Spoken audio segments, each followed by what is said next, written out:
Kita lanjutkan. Nah, ini prinsip bersabar. Nah, terus. Oke ya. Dibagi jadi dua ya. Jadi APAR itu dibagi menjadi dua. Yang pertama adalah tabung gas ya. Jadi kan itu. Jadi ini ya, tipe tabung gas atau alat pemadam alat pemadam yang bahan pemadamnya didorong keluar oleh gas bertekanan dari dalam tabung. Jadi di dalam ada bahannya, terus nanti kita alat tersebut kita gunakan. Jadi bagaimana caranya gas yang ada di dalam itu nanti terdorong sehingga menyebabkan mematikan api. Terus yang kedua adalah tipe tabung bertekanan tetap atau storage pressure type ya. Jadi kalau yang pertama tadi gas container type, kalau yang selanjutnya adalah storage ya pressure type, yaitu alat pemadam yang bahan pemadamnya didorong keluar gas kering tanpa bahan kimia aktif atau udara kering yang disimpan bersama dengan tepung pemadamnya dalam keadaan bertekanan. Jadi kan itu. Jadi kan itu.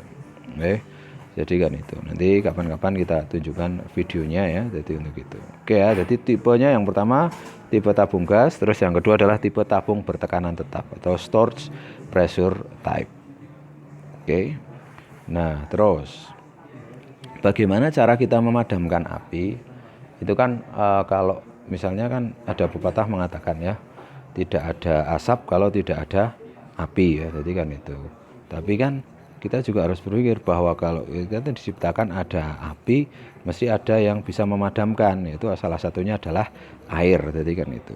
Makanya tapi ternyata pepatah itu tidak berlaku juga di APAR ini ya, jadi kan itu, atau di kebakaran. Kenapa? Karena ternyata kita bisa lihat ya, macam-macam media pemadamnya ternyata juga ada yang media jenis padat ya.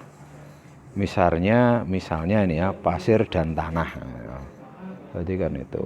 Jadi kalau misalnya kita misalnya taruhlah kecelakaan kerja, misalnya kita ngelas terus baju kita terbakar. Langkah awalnya kan kita guling-gulingkan ke api dulu, kita guling-gulingkan ke tanah atau ke pasir dulu ya. Jadi kan itu.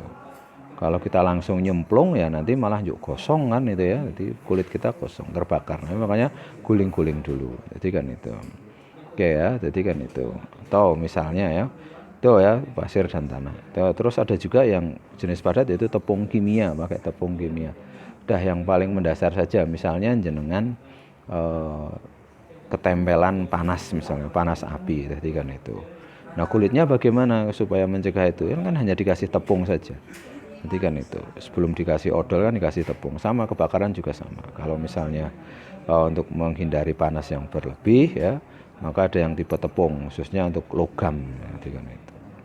Terus yang selanjutnya ada media menggunakan jenis cair. Jadi kan itu. Media menggunakan jenis cair. Jadi ada tipe yang pakai air ya, seperti pemadam kebakaran itu kan pakai air ya, gitu kan itu. Terus kalau di APAR ya ada yang pakai air ya, tapi sekali lagi air di situ adalah air yang bertekanan. Terus yang kedua adalah busa, jadi kan itu. Jadi semacam koyo sabun itu ya, jadi busa sabun itu ya, jadi kan itu. Biasanya dia berwarna putih. Oke. Terus yang ketiga adalah media pemadaman jenis gas, jadi kan itu. Ini biasanya digunakan untuk pemadam api listrik, nanti kan itu.